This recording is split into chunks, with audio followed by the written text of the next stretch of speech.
우리에게 주시는 하나님 말씀은 사도행전 2장 22절부터 36절까지 말씀입니다. 사도행전 2장 22절부터 36절까지 말씀을 저와 여러분들이 한 절씩 교독하고 마지막 절을 함께 읽겠습니다.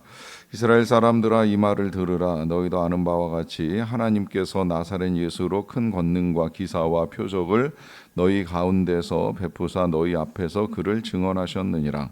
그가 하나님께서 정하신 뜻과 미리 아신 대로 내준 바 되었거늘 너희가 법 없는 자들의 손을 빌려 못 박아 죽였으나 하나님께서 그를 사망의 고통에서 풀어 살리셨으니 이는 그가 사망에 매여 있을 수 없었음이라. 다윗이 그를 가리켜 이르되 내가 항상 내 앞에 계신 줄을 배웠으며 나로 요동하지 않게 하기 위하여 그가 내 우편에 계시도다. 그러므로 내 마음이 기뻐하였고 내 혀도 즐거워하였으며 육체도 희망에 거하리니 이는 내 영혼을 음부에 버리지 아니하시며 주의 거룩한 자로 썩음을 당하지 않게 하실 것이미로다. 주께서 생명의 길을 내게 보이셨으니 주 앞에서 내게 기쁨이 충만하게 하시리로다 하였으므로 형제들아, 내가 조상 다윗에 대하여 담대히 말할 수 있노니 다윗이 죽어 장사되어 그 묘가 오늘까지 우리 중에 있도다. 그는 선지자라 하나님이 이미 맹세하사 그 자손 중에서 한 사람을 그 위에 앉게 하리라 하심을 알고 미리 본 고로 그리스도의 부활을 말하되 그가 음부에 버림이 되지 않고 그의 육신이 썩음을 당하지 아니하시리라 하더니 이 예수를 하나님이 살리신지라 우리가 다 이 일의 증인이로다. 하나님이 오른손으로 예수를 높이심에 그가 약속하신 성령을 아버지께 받아서 너희가 보고 듣는 이것을 부어 주셨느니라. 다윗은 하늘에 올라가지 못하였으나 친히 말하여 이르되 주께서 내 주에게 말씀하시기를 내가 네 원수로 내 발등상이 되게 하기까지 너는 내 우편에 앉아 있으라 하셨도다 하였으니. 같이 읽습니다. 그런즉 이스라엘 온 집은 확실히 알지니 너희가 십자가에 못 박은 이 예수를 하나님이 주와 그리스도가 되게 하셨느니라 하니라. 아멘. 교역자들이 최근에 함께 읽고 나눈 책은 청파교회 원로 목사님이신 김기성 목사님이 쓰신 고백의 언어들이라라고 하는 제목의 책입니다. 책을 읽고 전반적으로 교역자들은 좋은 책을 읽었다라고 하는 이제 소감을 나누었습니다. 문체도 워낙 좋거니와 이제 내용에서 우리들에게 또 다른 이 사고의 지평을 넓혀주는 이제 여러 가지 좋은 생각들을 접할 수 있었기 때문입니다. 그런데 이제 한 분이 그 책의 여러 가지 좋은 점들을 이제 나누면서도 또 의문을 제기하신 것은 이제 이분은 기독론을 어떻게 이해하고 계시는지 궁금하다라고 하는 이제 질문을 제기했습니다. 왜냐하면 책 전체에서는 이제 예수님에 관한 이야기는 이제 거의 나오지 아니하고 이제 하나님에 관한 이야기가 이제 주를 이루다 보니까 예수님에 대한 것들은 이제 어떻게 말씀하시는가 하는 것이 궁금해졌다라고 하는 이제 의문이었습니다. 이 예수님을 어떻게 알고 믿느냐라고 하는 건 굉장히 중요합니다. 제가 주일에도 말씀을 드렸듯이 이슬람교에서도 예수님을 믿기는 믿습니다. 다만 이제 믿는 방식과 내용이 다르지요. 그들이 믿는 예수님은 그들이 알고 있는 수많은 선지자 중에 한 사람으로만 이제 믿고 있을 뿐입니다. 하지만 우리는 분명히 이 예수 그리스도가 하나님의 아들이시요 살아계신 신이라는 사실을 알고 믿는 사람들입니다. 이 부분에 있어서 이제 이 예수님에 대한 이해가 다르면 예수님에 관해서 전해지는 그 어떤 메시지도 어제 목사님 표현대로 들리지 않고 믿을 수가 없다라고 하는 것입니다. 사실 초대교회 만들어질 때에 전해진 내용은 예수 그리스도에 관한 것임에 틀림이 없지만 그래서 많은 사람들이 예수님을 믿기로 하고 함께 교회 공동체에 들어와서 함께 떡을 떼며 신앙생활을 하기는 하지만 그러나 모든 사람들이 예수님에 관해서 믿음을 가진 건 아닙니다. 똑같이 전파되는 내용이라고 할지라도 이 예수님을 믿지 아니함으로 말미암아 이제 이후에 우리는 이 사도행전에서 많은 박해의 사건들을 접하게 될 터인데 그런 일들이 일어나는 이유 중에 하나가 바로 이 예수님에 대한 이제 이해가 다르기 때문입니다. 여기에서 이제 성령께서 임하신 이유도 분명히 해지는데요. 성령이 임하실 때 뭐 여러 가지 증거들이 나타나는 가운데 뭐 근간에도 성령께서 임하시면 방언을 하게 되고 뭐 신유의 역사가 나타나서 사람을 고치는 일들이 일어나는 건 뭐 있을 수 있는 일이지만 그러나 아무리 방언을 하고 뭐 신유의 역사가 나타나도 그 역사들을 통하여서 예수 그리스도가 증거되고 전파되는 일이 벌어지지 아니한다면 성령의 강림의 의미는 크게 있지 않다고도 할 수 있습니다. 모든 하나 성령의 역사 그리고 교회가 세워진 이유는 다 예수 그리스도가 드러나고 증거되어야 하기 때문입니다. 그래서 이 성령의 강림을 받은 제자들이 이제 세상에 나가서 복음을 전하기 시작을 하는데 이 성령의 강림에 대해서도 오늘 이 사도 베드로가 설명을 해주잖아요. 이 성령 강림이 어느 날 갑자기 나타난 신비한 사건이 아니라 이거 이미 구약에서 예언된 일이다. 요엘 선지자를 통하여 말세에 하나님이 하나님의 영을 부어주시겠다라고 했고 그 영이 부어질 때에 뭐 자녀들은 예언을 하고 청년들은 환상을 보고 아비들은 꿈을 꿀 것이다라고 하는 이 말씀에 예견된 대로 이제 하나님의 영이 우리에게 강림하셨다. 그러면서 이제 주의 크고 두려운 날이 임하기 전에 말세가 시작이 되었다라고 하는 사실을 밝혀주는데요. 여기서 얼마든지 질문할 수 있지요. 그래서 뭘 어떻게 하란 건가라고 하는 이 질문에 이제 어제 우리가 들었던 마지막 결론은 주의 이름을 부르는 자가 구원을 받는다는 것입니다. 해가 어두워지고 달이 핏빛같이 변하는 이런 종말이 온다고 할지라도 주님의 이름을 부르는 자는 반드시 구원을 받을 것이다 라고 하는 것인데 그러면 주는 누구시고 왜 주의 이름을 부르는 자가 구원을 받는지에 대한 이유도 분명하게 알아야 되잖아요. 거기에서 이제 우리가 찾아가야 될 답이 바로 이 예수님이 누구신가 라고 하는 점인데 오늘 본문은 바로 이 예수님에 대해서 우리에게 아주 잘 알려줍니다. 먼저는 22절에 이렇게 소개를 하는데요. 이스라엘 사람들아 이 말을 들으라. 너희도 아는 바와 같이 하나님께서 나사렛 예수로 큰 권능과 기사와 표적을 너희 가운데서 베푸사 너희 앞에서 그를 증언하셨느니라 그래요. 자, 여기 말씀 보시면 하나님께서 나사렛 예수로 권능과 기사와 표적을 베풀게 하셨다라고 하는데 여기 요 나사렛 예수라는 표현이 중요한 건 뭐냐면 당시 사람들 나사렛 갈릴리 언저리에 있는 작은 동네였기 때문에 거기서는 선한 것이 날 수 없다라고 생각을 한 사람들도 있어요. 물론 그 사람 그렇게 말한 사람도 예수님의 제자가 되긴 했습니다만은 그러나 나사렛 같은 곳에서 무슨 대단한 존재가 태어날 수 있겠느냐고 무시받던 동네예요. 근데 그런 곳에서 이제 태어나시진 않았어요.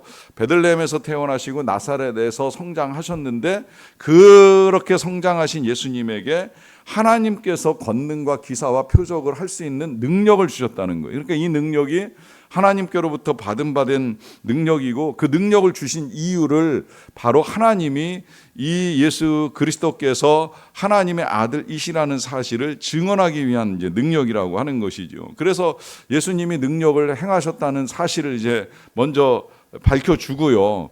그러고 난 다음에 그가 23절입니다. 하나님께서 정하신 뜻과 미리 아신 대로 내준 바 되었거늘 너희가 법 없는 자들의 손을 빌려 못 박아 죽이게 되었다라고 하는 것이죠. 이것은 하나님께서 정하신 뜻대로 이 말은 구약에 예언된 대로 고난을 당하셨다라고 하는 것인데 이 고난의 과정 중에 이제 무법한 자들이 예수님을 무고하게 십자가에 못 박아 죽게 하는 일을 이제 저지르게 되었다라고 하는 것입니다. 그런데 더욱 중요한 사실 24절입니다. 하나님께서 그를 사망의 고통에서 풀어 살리셨으니 이는 그가 사망에 매여 있을 수 없었음이라라고 하면 우리 예수 그리스도의 부활 사건을 이제 다시 한번 이제 우리에게 알려주지요.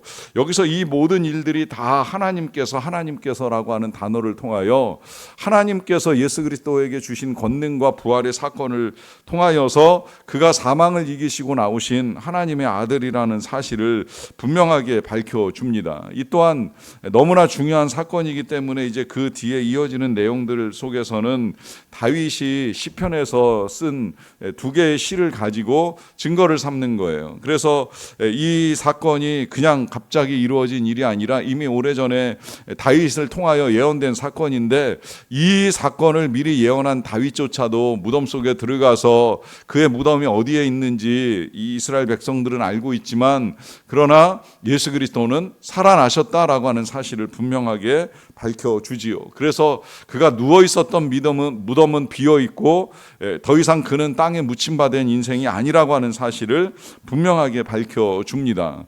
그러면서 이제 다시 한번 우리에게 주지시켜 주시는 사실은 32절인데요.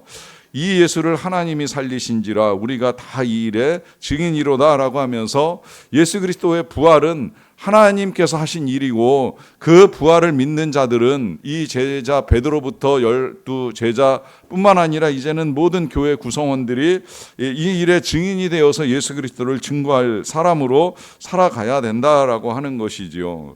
자, 그렇다라고 한다면 이제 우리 예수 그리스도를 살리신 이유가 어디에 있느냐라고 했을 때에 36절 말씀입니다.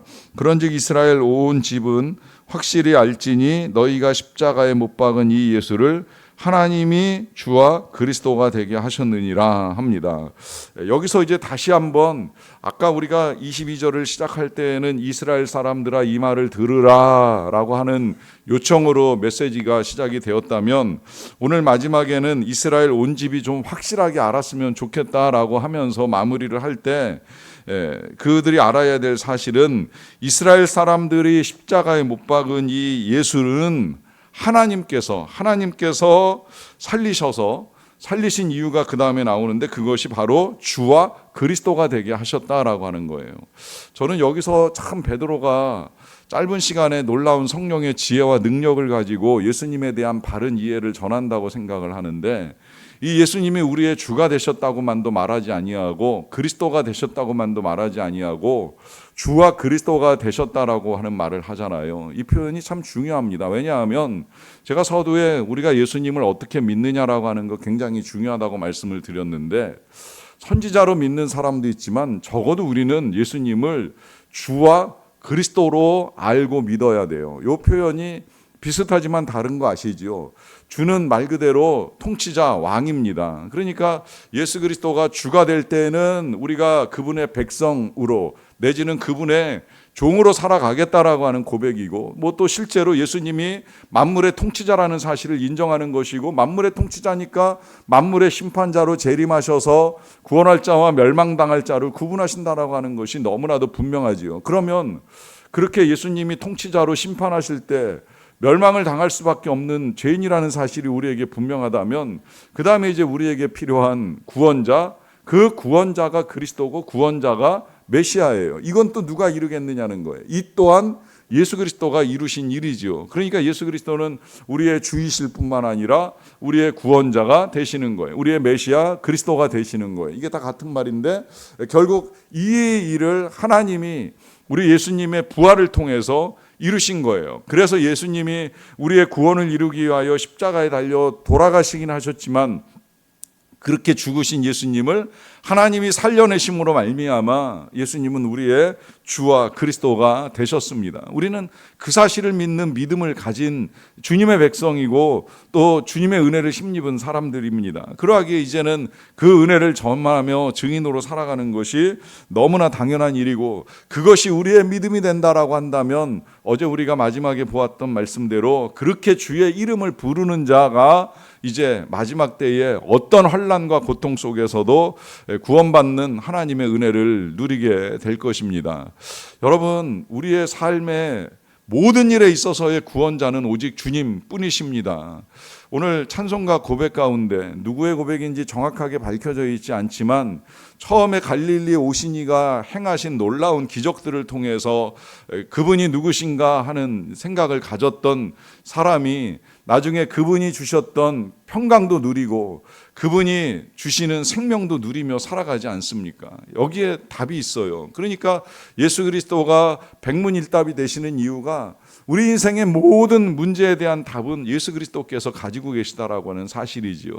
그러하기에 그분을 믿고 그분의 이름을 부르고 그분이 주시는 이 세상에서의 구원과 평강을 누리며 영원한 하나님 나라에까지 이룰 수 있는 저와 여러분 다 되시기를 간절히 축원합니다. 기도하겠습니다. 하나님 아버지 감사합니다. 우리에게 예수님을 보내주셔서 감사합니다. 그분의 권능과 표적과 기사를 통하여서 그분이 이 땅에 오신 하나님의 아들이라는 사실을 알게 해주셔서 감사합니다. 뿐만 아니라 고난과 죽음으로 끝나셨던 것 같은 우리 예수님이 부활하심을 통하여 우리의 주와 그리스도가 되게 하신 것을 감사드리옵나이다. 이와 같이 하나님께서 살리시는 놀라운 부활의 역사가 아니라면 우리가 어찌 예수님을 믿고 또 구원의 은총을 누리며 살아가는 하나님의 자녀요 백성이 될 수가 있었겠습니까? 이와 같은 은혜를 베풀어 주시고 성령을 통하여 이와 같은 사실을 믿으며 또 성령의 능력을 힘입어 증인된 자의 삶을 살게 하시는 은혜를 진심으로 감사드리옵나이다. 하나님, 그러하오니 이제 이스라엘의 온 집뿐만이 아니라 우리 성도들의 온 가족들이, 그리고 더 나아가서는 이 땅의 많은 백성들이 예수 그리스도를 주와 그리스도로 알고 믿게 하시며 구원의 은총을 누리는 자들이 되게 하여 주시옵소서. 이 일을 위하여 우리를 먼저 부르시고 또 교회를 세워주시며 교회가 이 증거된 자의 사명을 감당하게 하여 주셨사오니 하나님, 우리가 세상을 살아나가는 동안에 이 사명 잊지 않고 감당하는 자들이 되게 하여 주시옵소서. 그렇게 감당할 수 있도록 성령의 지혜와 능력을 더하여 주시며 그 사명을 감당하며 살아갈 때에 하나님, 우리의 삶에 필요한 모든 것들은 하나님이 채워주시기를 원합니다. 약속의 말씀대로 성령의 충만함을 우리 온 성도 기도하는 백성들에게 내리워 주시옵소서. 성령의 단비를 내려주시고 그 충만함을 힘입고 일생을 살아가는 동안에 더욱 평강하게 하시고 더욱 기뻐하게 하시고 더욱 감사하는 삶을 살아갈 수 있도록 도와주시옵소서. 어렵고 힘든 문제들이 잘 풀리고 해결되며 또한 건강이 회복되고 강건하게 하시는 은혜를 따라 죄악의 기회를 삼지 않게 하여 주시고 오직 성령의 아름다운 열매를 맺어가는 우리 모두가 되게 하여 주시옵소서. 부르심을 따라 선교지에 나가신 우리 선교사님들의 건강과 안전을 지켜주시고 행해 나가시는 사역들을 통하여서 하나님께서 원하시는 아름다운 구원의 열매를 풍성하게 맺어갈 수 있도록 도와주시옵소서. 귀국하신 선교사님들 건강과 또한 회복을 도와주시고 또 우리와 함께 보고를 통하여 말씀을 나누시게 될 때에 함께 나와 온 성도들이 은혜 받게 하시고 또 기도하는 가운데에 하나님의 선한 역사를 알게 하시고 하나님의 뜻을 깨닫는 일들을 이루어 갈 수 있도록 은혜 내려 주시옵소서. 모든 것 감사드리옵고 예수님의 이름으로 기도하옵나이다. 아멘.